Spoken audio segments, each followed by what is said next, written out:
गेलेबा मोजां आफादनि दैदेनगिरिफोरजों लोगोसे दफानिफ्राय बाहागो लाफैनाय बर' फरायसा आफाद दुलाराय बर' फरायसा आफाद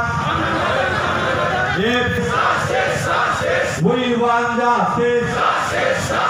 No justice, no rest. No justice, no rest. Stop killing innocent people. নিরীহ মানব হত্যা বন্ধ করো জেনে রাখো তার বিজয় নিরাপত্তা নিয়োগ জেনে রাখো বিজয় জেনে তার বিজয় আমরা जों जिराया दाय साजायना नंखाय गथायनायखौ बन्द खालाम निरीह मानब हত্যা করা বন্ধ করো क'क्राझार पुलिस हाय हाय क'क्राझार पुलिस हाय हाय যোৱা 17 আৰু 18 তাৰিখত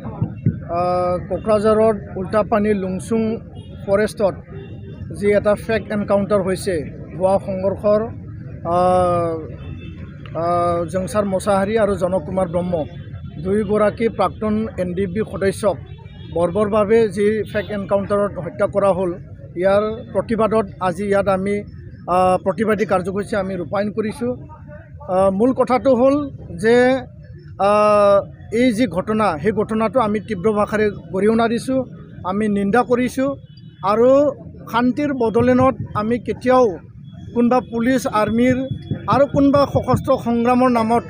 সংগ্ৰাম কৰাৰ নামত তেনেকুৱা বন্দুক বাৰুদৰ গুলি আমি শুনিবলৈ নিবিচাৰোঁ। কাৰণ আমি শান্তি চুক্তি কৰাৰ পিছত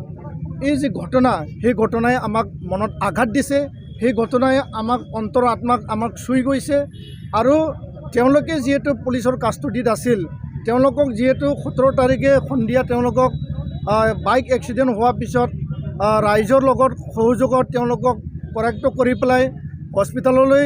চিকিৎসাধীন হৈ আছিল। ইয়াৰ পিছত থানালৈ লৈ গ'ল, ঘৰৰ মানুহে তেওঁলোকক লগ ধৰিবলৈ গৈছিল, ঘৰৰ মানুহক কোৱা হৈছিল যে তেওঁলোকে নিৰ্দোষী হয় 2 এদিনত তেওঁলোকক এৰি দিয়া হ'ব। ইয়াৰ পিছত ৰাতিটোৰ ভিতৰত এটা নাটকীয় মানে কাণ্ডত তেওঁলোকে ভুৱা সংঘৰ্ষত দুয়োগৰাকী ব্যক্তিক যি বৰ্বৰভাৱে হত্যা কৰা হ'ল তাৰ প্ৰতিবাদত আজি সমগ্ৰ বড়োলেণ্ড অঞ্চল বা বড়োভূমি আজি মানে সজাগ হৈ উঠিছে আৰু অসম চৰকাৰক আমি আহ্বান জনাব বিচাৰিছোঁ,